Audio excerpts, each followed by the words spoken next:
बिल्कुल अखिलेश, देखिए आपको बताना चाहूँगा कि जंतर मंतर के जिस जगह पर जो मुस्लिम संगठनों की ओर से वक्फ संशोधन बिल के खिलाफ जो धरना चलाया जा रहा है, उस इनक्लोजर में जो हिंदू संगठन के जो प्रदर्शनकारी पहुंचे हैं उनको आने की इजाज़त जो है वो नहीं दी गई है। ये जो हिंदू प्रदर्शनकारी संगठन के जो प्रदर्शनकारी हैं, वो पुलिस ने उनको बैरिकेड के बाहर यानी कि जंतर मंतर पर, जैसा कि आपको पता है कि जिस जगह जो है वो आइडेंटिफाई की गई है प्रदर्शन के लिए, वहां पर जो मुस्लिम संगठनों का प्रदर्शन है वो चल रहा है। जो हिंदू संगठन के जो लोग यहाँ पर आना चाहते थे, पुलिस ने उनको इजाजत जो है वो अंदर आने की नहीं दी है। एक बार मेरे कैमरा पर्सन मेहरबान सिंह से मैं कहूंगा कि वो कैमरा पैन करके दिखाएं कि यहाँ पर जो प्रदर्शन चल रहा है, यहाँ पर अंदर की ओर जो है वो पुलिस की ओर से जो हिंदू संगठनों के जो प्रदर्शनकारी हैं उनको आने की इजाजत तो नहीं दी गई है। और यहाँ पर जैसा प्रदर्शन पुलिस ने खुद जो सुबह 10 बजे से लेकर के दोपहर 1 बजे तक all India Muslim personal law board को इस प्रदर्शन करने की इजाजत जो है वो दी थी, और वो प्रदर्शन जो है वो चल रहा है यहाँ पर। और बारी बारी से जो वक्ता हैं वो अपनी बात रख रहे हैं, लेकिन जो हिंदू संगठन के जो लोग आने की कोशिश कर रहे थे यहाँ पर, उनको पुलिस ने बैरिकेडिंग के बाहर ही जो है वो रोक लिया है। और उनको तितर बितर करने की जो कोशिश है वो पुलिस की तरफ से भी जरूर की जा रही है। लेकिन यहाँ अंदर की अगर हम बात करें तो अंदर जो है वो किसी भी जो प्रदर्शनकारी है उनको आने नहीं दिया गया है। और अभी भी यहाँ पर जो मुस्लिम संगठनों ने जिनको न्योता दिया था, जिन नेताओं को, वो यहाँ पर आ रहे हैं और एक एक करके अपनी बात जो है वो रख रहे हैं। और अब से कुछ देर में ही जो असदुद्दीन ओवैसी हैं, जो कि एमआईएम चीफ हैं, वो भी यहाँ पर अपनी बात जो है वो रखेंगे। तो हम आपको एक बार फिर से अगर हम आपको यहाँ पर तस्वीर दिखा दें कि जो लोग हैं, जो लोग यहाँ पर मौजूद हैं, इस प्रोटेस्ट का हिस्सा बनने के लिए आए हुए हैं। कुछ लोगों से भी हम बात करने की कोशिश करेंगे। मैम, क्या ठीक है? तो देखिए यहाँ पर जो लोग हैं वो उनकी हम आपको तस्वीर दिखा रहे हैं कि हाथों में बैनर और पोस्टर के जरिए अपना जो एहतजाज है, अपना जो विरोध है, वो यहाँ पर जो सरकार के खिलाफ है, जो वक्फ अमेंडमेंट बिल के लिए है, वो यहाँ पर जरूर रख रहे हैं। और यहाँ पर महिलाओं की संख्या भी जो है वो साफ तौर पर यहाँ पर देखी जा सकती है। तो और सबके हाथ में बैनर, पोस्टर और जबान पर नारा यही है कि वक्फ संशोधन बिल। और इसके अलावा महमूद मदनी ने भी एक मंच से एक बड़ी बात जो है वो कही है कि हमें जो है वो इस बिल का तो विरोध करना ही है, लेकिन अब हम सड़क तक ही सिर्फ महदूद नहीं रहेंगे। तो कहीं ना कहीं जो मुस्लिम संगठन है वो ये बात भी कह रहे हैं कि 3 तलाक और 370 या फिर सिटीजनशिप अमेंडमेंट बिल के टाइम पर भी जो कई मुस्लिम संगठन हैं उन्होंने इन कानूनों का विरोध किया था, लेकिन उसके बावजूद सरकार के पास संख्या बल था तो वो बिल जो है वो दोनों सदनों से पास हो गया था। तो कहीं ना कहीं जो वक्फ बिल है ये भी रह नहीं सकते, जिनका अज़्म है कि हमको चैन से जीने नहीं देंगे, वो जान ले कि खुद भी सलामत रह नहीं सकते। बिल्कुल, देखिए अखिलेश, आपको बताना चाहूंगा कि अभी ये साफ तो नहीं हो पाया है कि पर्टिकुलर किस संगठन से हैं, लेकिन ये जो है वो एक कहीं ना कहीं ऐसा कहा जा सकता है कि एक फ्रिंज एलिमेंट जो है वो बहुत बड़ी संख्या नहीं है इन प्रदर्शनकारियों की, क्योंकि काफी दिनों पहले से ही मुस्लिम संगठन ने इस प्रदर्शन की इजाजत जो है वो पुलिस प्रशासन से ली थी। और आपको ये भी बता दें कि पहले ये प्रदर्शन 10 मार्च को होना था, लेकिन उस वक्त पुलिस की परमिशन जो है वो लॉ एंड ऑर्डर को देखते हुए नहीं दी गई थी। इसके बाद ये परमिशन जो है वो आज यानी कि 17 मार्च को जो है ये परमिशन दी गई। और इसके लिए बाकायदा पुलिस ने इंतजाम किए हैं, बैरिकेडिंग की है। कई कंपनियां जो दिल्ली पुलिस की हैं वो जंतर मंतर के चारों ओर जो है वो लगाई गई हैं, ताकि किसी भी तरीके की कानून व्यवस्था की, लॉ एंड ऑर्डर की कोई परेशानी जो है वो ना देखने को मिल पाए। और इसी सुरक्षा व्यवस्था का की बदौलत ही जो हिंदू संगठन के जो लोग थे, जो अंदर आने की कोशिश कर रहे थे, अंदर आना चाह रहे थे और वक्फ बिल का समर्थन कर रहे थे, उनको आने की इजाजत जो है वो नहीं दी गई है। पुलिस की तरफ से जो है वो उन्हें बैरिकेड के बाहर ही जो है वो फिलहाल रोक लिया गया है। एक बार मैं फिर से आपको तस्वीरें दिखाऊंगा कि यहाँ पर देखिए जंतर मंतर की जो है, मैं आपको एक बार फिर से मैं तस्वीर दिखा दूं कि किस तरीके से जो यहाँ पर जो लोग इकट्ठा हुए हैं जंतर मंतर पर, वो अपने अभी भी यहाँ पर जो है वो अपने वक्ताओं को सुनने के लिए, क्योंकि all India Muslim personal law board की तरफ से ये जो है वो ऐलान भी किया जाएगा कि आगे का एक्शन प्लान जो है वो क्या होगा। जी अखिलेश, मोहब्बत मुल्कों और खानदानों को जोड़ने वाली चीज है और नफरत मुल्कों और खानदानों को तोड़ने वाली चीज है। नफरत के रास्ते पर जो लोग चल रहे हैं और मुल्क को चलाना चाहते हैं, वो जान लें कि इसमें मुल्क की सालमियत और बका नहीं है। अगर मुल्क बाकी रहेगा तो मोहब्बत के साथ और एक दूसरे की मदद और ताउन के साथ बाकी रहेगा।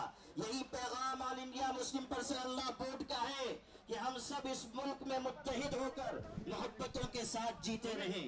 हमें इस बात की हमारे लिए ये बात अभी बताया नहीं है, अफसोसनाक ओके ही हो गया कि ज्वाइंट पार्लिमानी कमेटी ने वो रवैया अपनाया जो दोहरा रवैया कहा जा सकता है, और जेपीसी के चेयरमैन ने जिस तरह का बयान चंद दिन पहले दिया है, उसने ये वाजे कर दिया कि वो अमेंडमेंट बिल में तरमीमात के लिए संजीदा नहीं है, बल्कि वो किसी मखसूस एजेंडे के ऊपर काम कर रहे हैं।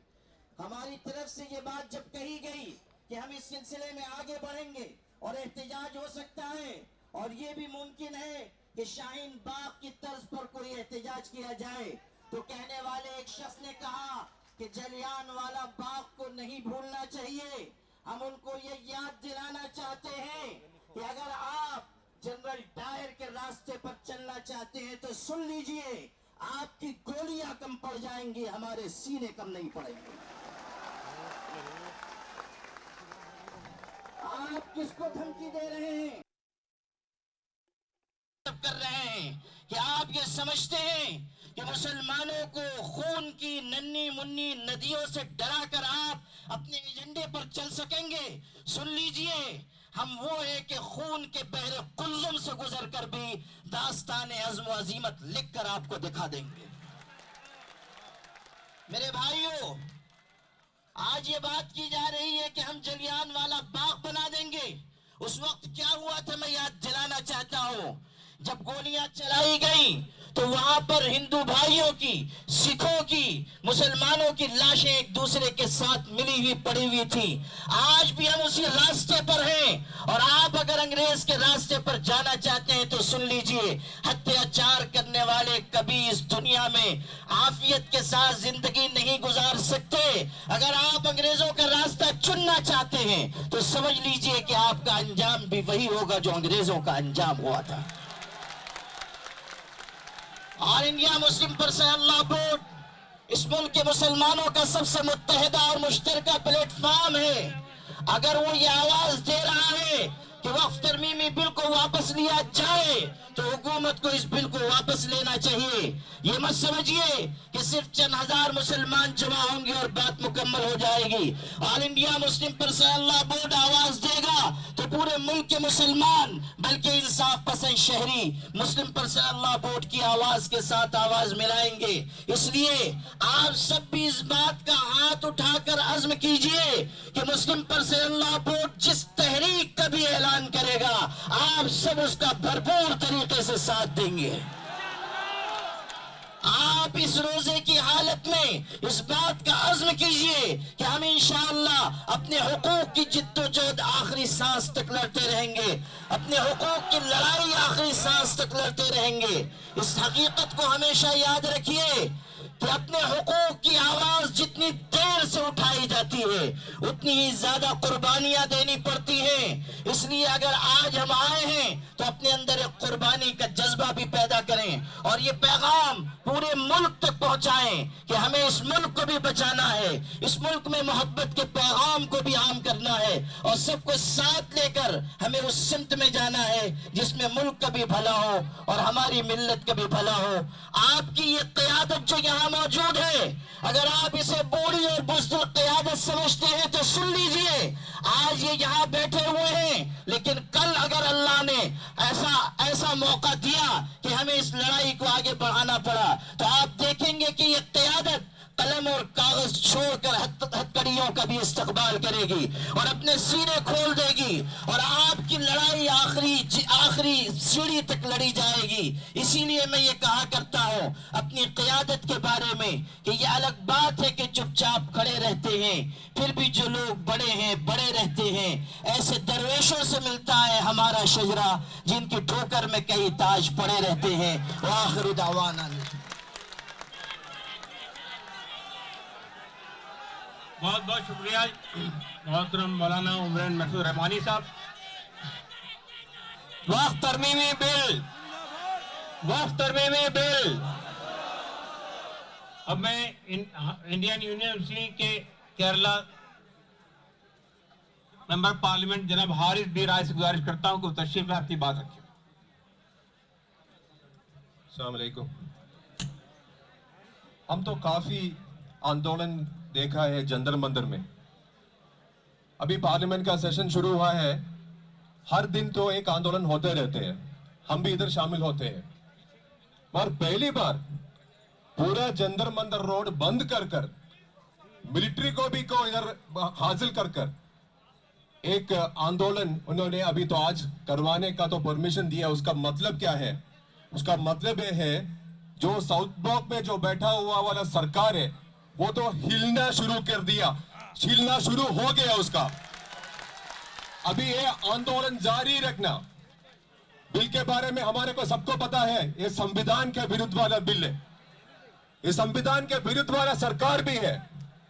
तो एक ही शब्द में बोलता हूं कि जब तक ये बिल वापस करूंगा, पार्लियामेंट के अंदर, पार्लियामेंट के बाहर सड़क भी अगर चाहिए तो अदालत में जाकर हम ये लड़ाई करूंगा। और लड़ाई का अंत यही होगा कि ये बिल वापस ही करना ही पड़ेगा उनको। अस्सलाम वालेकुम। बहुत शुक्रिया हारिस साहब। मैं ये सोचता हूं कि अब सब लोगों के लिए इतना ही वक्त होगा। अब मैं जनाब अब्दुल वहाब साहब MP इंडियन यूनियन मुस्लिम लीग से गुजारिश करता हूं कि तशरीफ लाएं। हमारे पास में अभी समाजवादी पार्टी के कई रहनुमा तशरीफ लाए हैं। धर्मेंद्र यादव जी हैं, बर्क साहब हैं, महिबुल्लाह नदवी साहब हैं, आशीष यादव जी हैं, अवधेश प्रताप जो अयोध्या से जीत कर आए हैं वो भी तशरीफ लाए हैं, नासिर साहब भी आ गए हैं। तो अब मैं अब्दुल वहाब साहब से गुजारिश करता हूँ कि तशरीफ लाएं।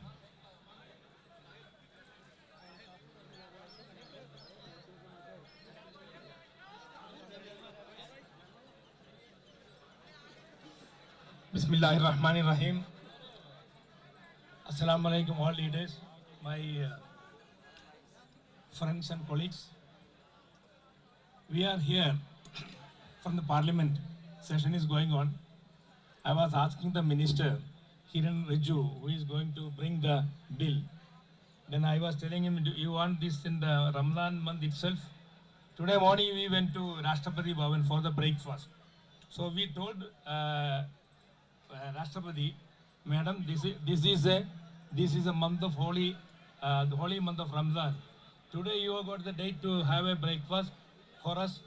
That is first time it is happening, I told. She just listened and went.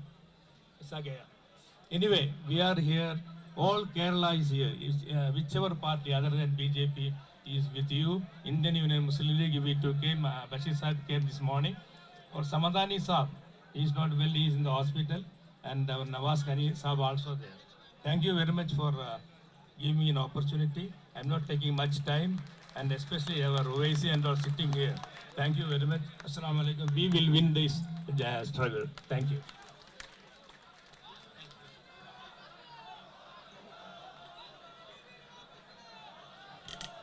अब मैं समाजवादी पार्टी के रहनुमा जनाब धर्मेंद्र यादव जी से गुजारिश करता हूं कि तशरीफ लाएं, अपनी बात रखें।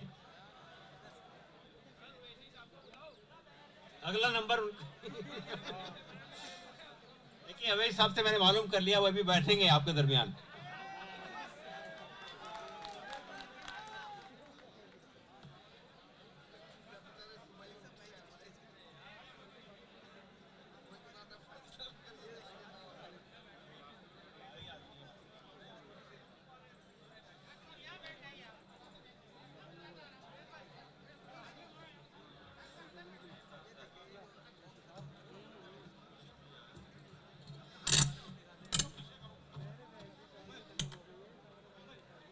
मुस्लिम पर्सनल लॉ बोर्ड द्वारा आयोजित इस धरना प्रदर्शन के सम्मानित हमारे सदर साहब आड़े मौलाना खालिद साहब और सभी संगठनों के, मैं समझता हूं सभी हमारे सम्मानित पूरे देश में जितने बड़े बड़े पर्सनालिटीज हैं जिनसे मिलने के लिए लोग व्याकुल रहते हैं, आज वो सभी साहिबान आज हमारे मंच पर हैं। सभी हमारे सम्मानित साहिबान आरडी अवधेश प्रसाद जी सहित, चूंकि वो सीनियर बहुत है हम सबसे, सभी सम्मानित हमारे सांसदगण और इस कार्यक्रम में आए हुए देश के कोने कोने से पधारे हमारे सम्मानित साथियों, पत्रकार मित्रों, आज के इस मौके पर मैं अपने नेता आदरणीय अखिलेश यादव जी और अपनी पार्टी समाजवादी पार्टी की ओर से आप सभी को यकीन और विश्वास दिलाने आया हूं कि समाजवादी पार्टी आखिरी सांस तक इस बिल के खिलाफत में लड़ेगी। आपको यकीन और भरोसा और विश्वास दिलाना चाहता हूं। बिल के इंट्रोडक्शन से लेके जेपीसी से लेके जहां जहां तक ये बिल चला और जहां तक ये बिल जाएगा, चाहे संसद में दोबारा आए, चाहे न्यायालय तक जाना पड़े, हर स्तर पर समाजवादी पार्टी आपके हर फैसले के साथ मजबूती से खड़ी है साथियों। और आपको यकीन दिलाते हैं, समाजवादी पार्टी को चाहे जितनी कुर्बानियां देनी पड़े, हमारे नेता अखिलेश यादव जी को चाहे जितनी भी झेलना पड़ेगा, लेकिन इस बिल को हम लोग अपना बस रहते कभी पास नहीं होने देंगे। ये हम आपको यकीन और भरोसा दिलाते हैं। आप सबकी दुआओं से और आप सबकी मेहनत से समाजवादी पार्टी आज इस हैसियत में है, आपकी कृपा से, आपकी दुआओं से, कि संसद को चैन से नहीं चलने देगी। अगर संसद में जबरदस्ती बिल आएगा तो यह सरकार की नीयत से आप सब वाकिफ हो। यह सरकार किसी भी तरह से जो हमारे मुसलमान भाइयों के, हमारे बुजुर्गों ने जो जमीनें वक्फ किए हैं, चाहे इबादत गाहों के लिए किए हो, चाहे शिक्षण संस्थानों के लिए किए हो, चाहे कब्रिस्तानों के लिए की हो, चाहे समाज की और तमाम जरूरतों के लिए की हो, उनकी जो नियत थी वो करने की जमीन की, उस नियत के खिलाफ जाके सरकार जमीन कब्जा करना चाहती है। सरकार को पता है कि रेल और रक्षा के बाद अगर सबसे ज्यादा कहीं जमीनें हैं तो हमारे वक्फ बोर्डों के पास हैं। ये बीजेपी के लोग जो उस देश के अंदर नफरत फैला रहे हैं, देश के अंदर लोगों को चैन से नहीं रहने देना चाहते हैं, देश के अंदर हमारे मुसलमान भाइयों के हर स्तर पर हमला कर रहे हैं, चाहे उनके शिक्षण संस्थान हो, चाहे उनका रोजगार हो, व्यापार हो। अब तो हद हो गई, जब उनके द्वारा वक्फ की हुई जमीनों पर भी इनकी नियत है। तो मैं आदरणीय अखिलेश यादव जी की ओर से, समाजवादियों की ओर से आप सबको यकीन दिलाता हूं, हर स्तर का संघर्ष करेंगे, इस बिल को वापस करा के छोड़ेंगे। ये मैं आप सभी को यकीन और विश्वास दिलाना चाहता हूं। मैं आज के इस मौके पर मैं सलूट करता हूं देश की आवाम को। हमारे उत्तर प्रदेश की जो सरकार थी, देश की जो सरकार थी, इसकी नियत नहीं थी कि होली और जुमे के दिन कहीं अमन चैन रह पाए। लेकिन मैं सलाम करता हूं देश की आवाम को कि लोगों ने जो भाईचारा, जो मोहब्बत, जो आपस में एकता प्यार दिखाया है, उससे सरकार की नियत को पूरी तरह से धता बताते हुए ये साबित कर दिया। जिस तरह से हमारे बुजुर्गों ने देश को आजाद कराने में, देश के लिए गर्दन कटाने में कहीं कमी नहीं रखी, उसी तरह से हमारी आज की पीढ़ी देश में अमन और चैन रखने में अपने हर स्तर की कुर्बानी देके भी प्यार और मोहब्बत को बढ़ाने का काम कर रही है। इसलिए आज इस मौके पर चूंकि बहुत सारे लोग आए हैं, हम ज्यादा समय नहीं लेंगे।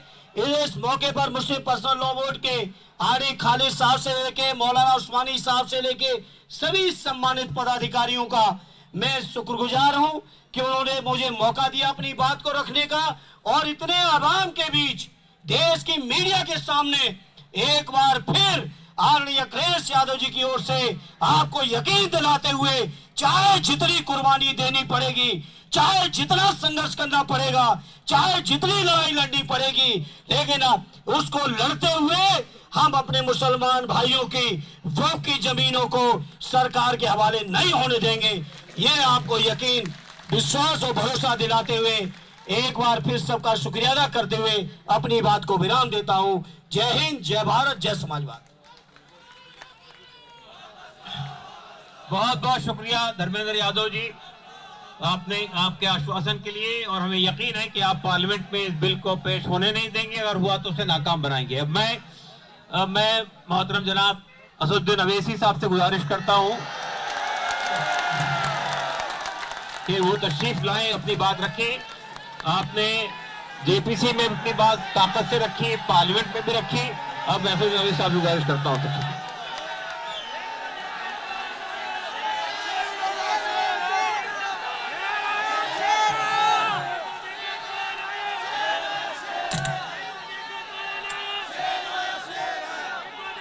बिस्मिल्लाहिर्रहमानिर्रहीम। अस्सलाम वालेकुम वरहमतुल्लाहि वबरकातुहू। सदर मोहतरम all India Muslim personal law board हज़रत मौलाना खालिद सैफुल्लाह रहमानी साहब, शहनशीन व तशरीफ़ फरमा कौम और मिल्लत के तंजीमों के ज़िम्मेदारान, मेरे साथी अराकी